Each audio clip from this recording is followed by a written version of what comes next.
everyone. Welcome back after 2 weeks break. I know that some of you actually needed those break. That's why I feel there's a need for you to go back to everything we have learned so far so that you'll be able to integrate them.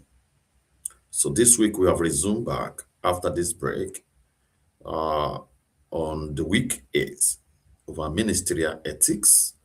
So today we'll be talking about financial ethics and stewardship. Financial ethics and stewardship. Going to be talking about transparency, accountability, handling church resources. Now, I'm not sure how many of you have taken time to look at the ministry today and the way the world at large are looking at the church and money. We are in an age and season when people don't want to be committed financially to any religious institution because of the way the leadership of the church over time have carried themselves. I'm not talking about Anglican to be specific. I'm talking about the body of Christ and the way money has been handled over time. So we have more challenge to confront in our generation, more problem to deal with. So that's why this topic is very important. So why financial ethics matters in ministry? That is the first opening frame question that comes to mind. And let me start by saying that financial stewardship is not merely an administrative matter. It is deeply theological. Of course, scriptures consistently ties money to trust, character, and witness. Churches and ministries handle resources given sacrificially by God's people. So, therefore, integrity is not optional, but essential. And that is where this generation is having problem when it comes to the way we handle resources. So, three things are very important, which are consistent with the scripture: trust, character, and witness. We are going to be looking at two biblical anchors. First Corinthians chapter 4, verse 2 says it is required of the stewards that they be found faithful. And Luke chapter 16, verse 10 says, whoever can be trusted with little can also be trusted with much. Therefore, financial ethics is ultimately about trust. Trust between leaders and congregations, and trust between church and the watching world. So when it comes to finance, we are not dealing only with our congregation. The world is watching. Okay, so it's a trust between us as pastors and the church we are leading, and us and the world. Sometimes you have some of the resources coming from the world, not only from the congregation. That's why you may be saying, what concerns the world? Yes, a lot. Because what you have as resources sometimes comes from outside the four walls of the building. I've been a spiritual leader, a pastor for almost 20 years now, and I can tell you that resources are not coming from the congregation alone. Resources are coming also from the watching world. Sometimes ago, we were working on a building project here. We are still working on it. And I receive a lot of donations from People outside that say, hey, we want to support this project. How can we support this project? So it's not only from the congregation, from the watching world. Let's look at the core concepts from our textbook this week. Here, financial integrity, we are reading chapter 2 to 4, right? So, and I will encourage you to read it. According to Hill, the writer of that book emphasized three pillars. The fact that I'm making references to this is just to whet your appetite to read it. I'm not going to go deeper into that book. So he summarizes three pillars. Three pillars. The first one is transparency. That is, churches must make financial information accessible and understandable. Our members may not be interested, okay? But as a leader, it's our duty to make financial information accessible and understandable. I've had members telling me, I don't want my financial information to be out there, and I don't want to see that of other people. I just want to come to church and worship and give to God and go away. That is our members.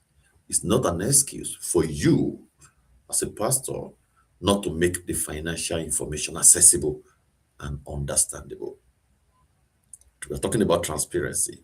Openness will always prevent suspicion and foster unity.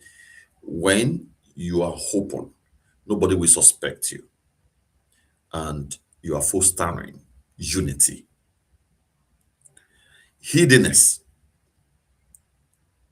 even if innocent, erodes trust.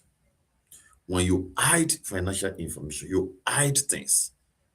Even when you are innocent, even when you are doing that out of pure conscience, it erodes trust. So, according to Hill, transparency is number one pillar, okay, of financial integrity. Number two is accountability. What is Hill saying about accountability? No leader of the church should handle money alone. Okay? No leader should handle money alone. Even if you are the general overseer, you don't handle the money alone. Systems, not personalities, will protect integrity. Systems, not personality, protect integrity. And I want to tell you that accountability is both structural in terms of policies and relational, which is mutual submission. So it's not just structural alone, it is both structural and relational, policy and mutual submission, accountability. All right, so nobody should be too big to answer questions about what happens to the finance of the church you are leading. You must be able to provide answers to questions. That's one thing about Orthodox Church. You can't escape accountability. You can't. So, for those of you who are just coming to the ministry, if you are looking for money, church ministry is not a place to come to because you are not going to get it. You're not going to get it, especially in Orthodox Church. You are not going to have access to church money. If that's what you are looking for, you are in a wrong vocation because accountability is the pillar of financial integrity. If you don't want to be accountable, the church is going to hold you responsible and accountable. So you can't escape it. All right. So you need to understand this from day one. And the third pillar, according to Hill, is responsible stewardship. Responsible stewardship, which depicts that resources are not ours, okay, but God's. He is the one, is the giver of all, okay? And stewardship includes planning, budgeting, and long-term sustainability. So that's part of how to maintain financial integrity. You're planning, you're budgeting, you know, you're thinking about long-term sustainability, and of course, ethical stewardship. Avoid waste, extravagance, and misappropriation. Ethical, ethical minister, ethical stewardship requires that you are not wasteful, you are not extravagant, and you are not misappropriating anything. Okay. And according to Hill, he argues that financial integrity is a spiritual discipline. It's a spiritual discipline as much as an administrative one. It's a spiritual discipline. And, we don't have any option. That must be part of your ministry. If you don't have that as part of your ministry, if you are spitting fire, you can preach very well. You are eloquent and you have no financial integrity. Nobody will listen to your message. Even people can sit down and be looking at you. When they sit down, they are looking at you preaching. You know what they are remembering? The money you cannot account for. That's what they are looking at you. They're just remembering the money you cannot account for. When they look at you and preaching, they'll be shaking their heads at, who is this man? Who is double-faced? They'll be remembering your misbehavior. And they're just thinking, when will God deal with you?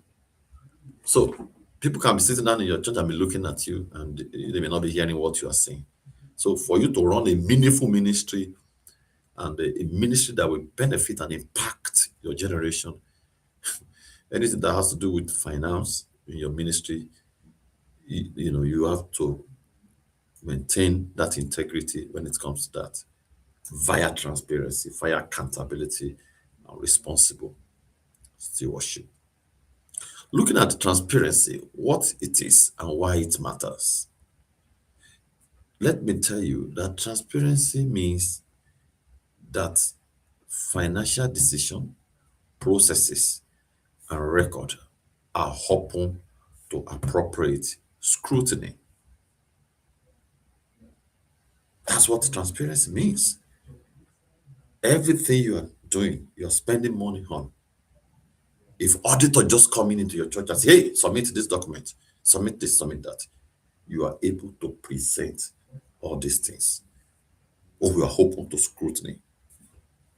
You're not asking for time to clear up or to clean up. Okay? And why it matter?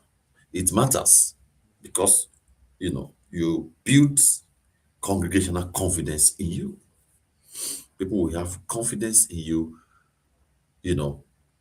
nobody will be able to continue to spread rumor and distrust about you and your ministry.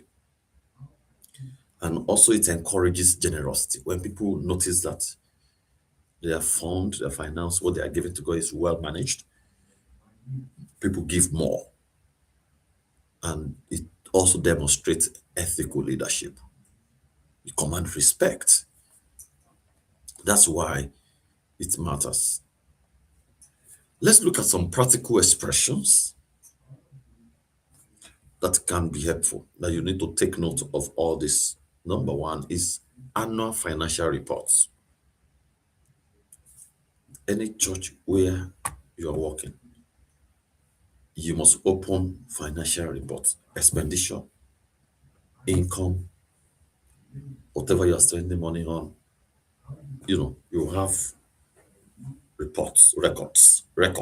Good records generate good reports. Without good record, you cannot have good reports.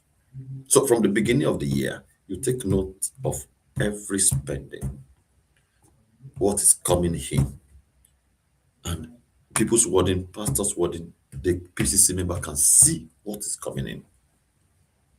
Okay, and you're not only doing, you are setting clear budgets with explanation. Clear budgets and explanation. Clear budget and explanation. And you open question and answer session about finance. We do that during festival. You give the financial statement to people and you allow them to ask you questions.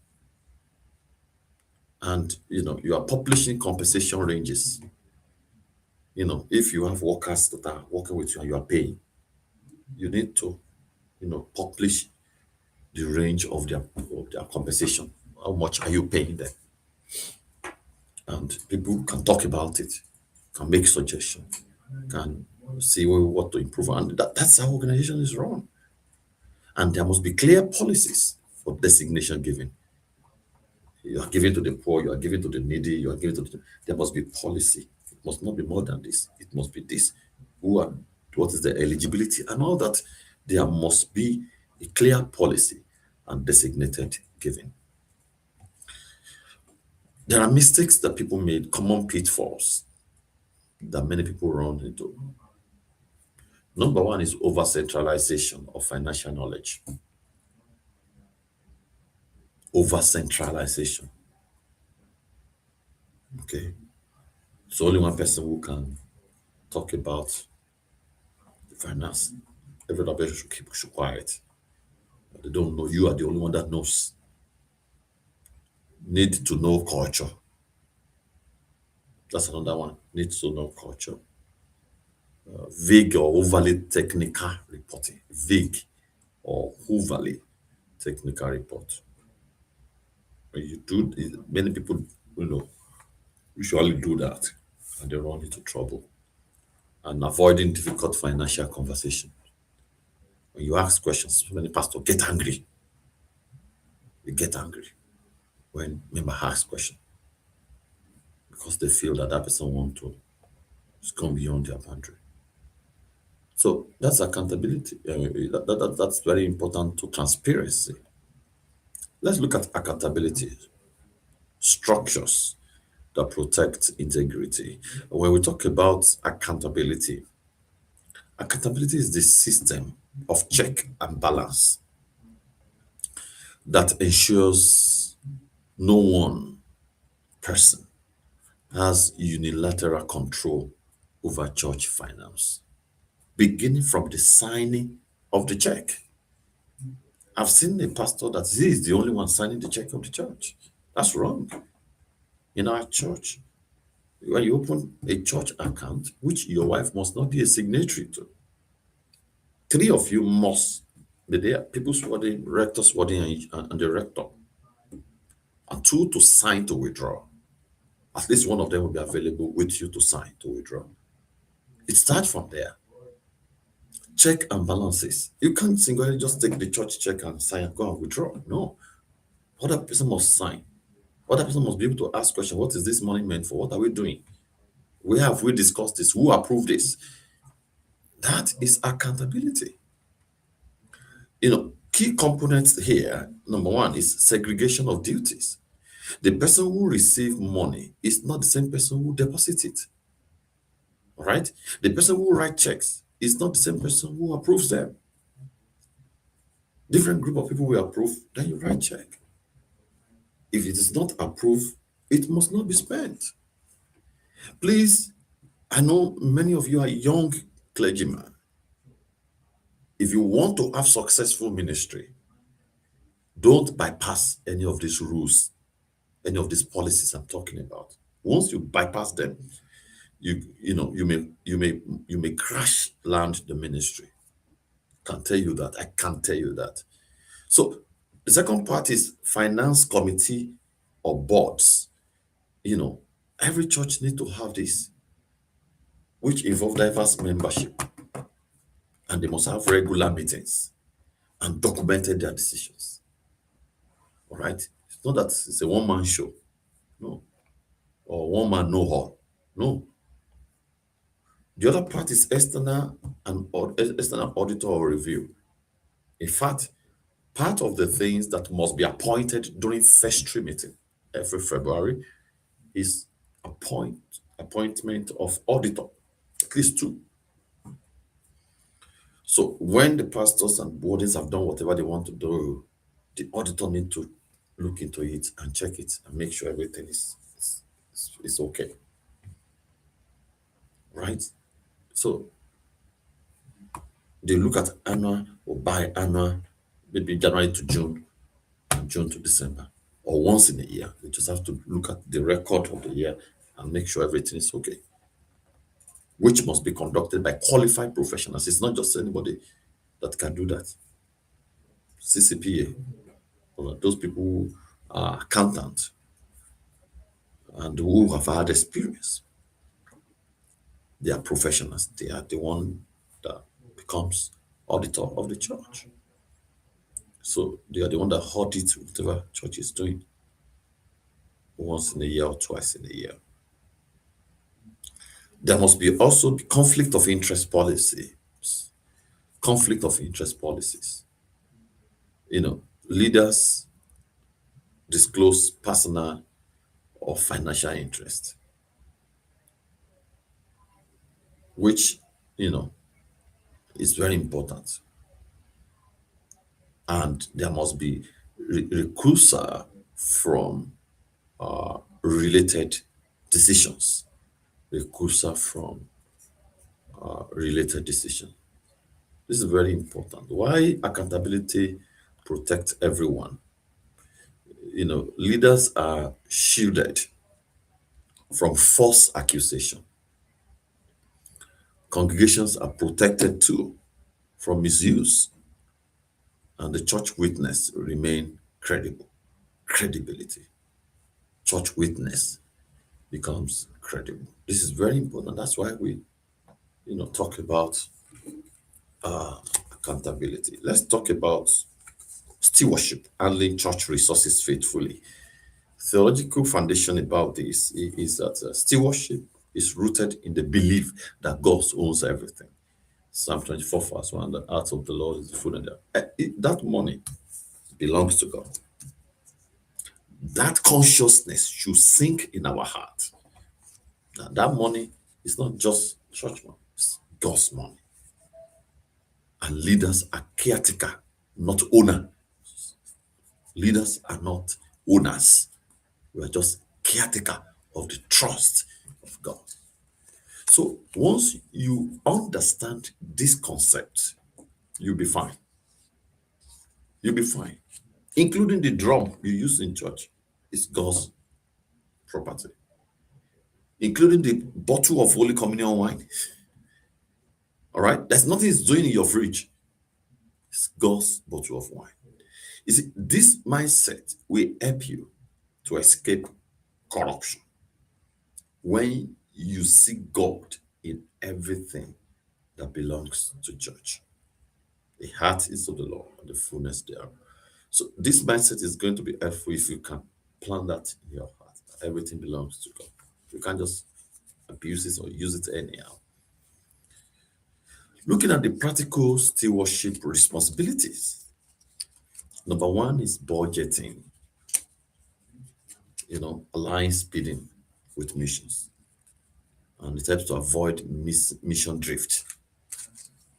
You see, plan for both ministry and maintenance. Budgeting. This is very, very important. Another one is reserves and savings. There must be emergency fund and long-term planning, building staff outreach, reserve and savings. It's part of the stewardship responsibility. Ethical spending.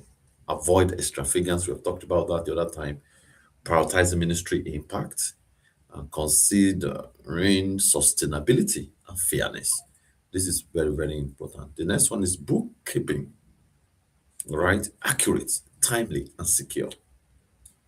Compliant with legal standard. Clear documentation of all transactions. Clear documentation of all transactions. This is very, very, very important. These are the following questions that stewardship, must ask. Does this spending reflect our mission? Whenever we raise an expenses, does this align with our mission? Would we be comfortable explaining this purchase publicly? What we are doing now, can we explain it publicly? Are we planning for future ministry needs? Are we caring for staff fairly and transparently? These are the questions we need to ask ourselves. All right. And I think when you read the book, you get a lot of other information from there. You know, I want to give you 5 practical tools for churches that can be helpful. The first 5 is under the policy every church should have. Policies every church must have. Number 1, financial operations manual. 2, conflict of interest policy. Number 3, gift acceptance policy. 4, expense reimbursement policy. And 5, document retention policy. These are policies every church should have. Financial operations manual, conflict of interest policy, gift acceptance policy, expense reimbursement policy, and document retention policy. This is very important. There must be a committee that will work on this. And let me make this recommendation that 2 persons rule for cash handling is very important. 2 persons rule for cash handling. Monthly financial statements, annual independent review, clear communication channel for financial questions. So during your first trip, when you are electing your officers, make sure the person you are electing is a learned person who will be able to do all these things we're talking about. Because as a pastor, if you give yourself in to all these things, it's going to affect other aspects of your ministry. So you need to get able hands who will be able to handle all these things. In every congregation, there are people who are versatile about accounting. Let me round up with this conclusion that financial ethics is not just about avoiding scandal. Okay, it's about cultivating a culture of trust, humility, and faithfulness. That's all. Cultivating a culture of trust, humility, and faithfulness. When churches practice transparency, accountability, and stewardship, they reflect the character of God and strengthen their witness. All right? I want to encourage you all to see financial integrity as a discipline, as a testimony, as a ministry, as a shared responsibility. Don't forget, financial integrity. I want you to see financial integrity as a discipline, a testimony, a ministry, a shared responsibility. And with that, you will be able to say, my conscience is clear before all men.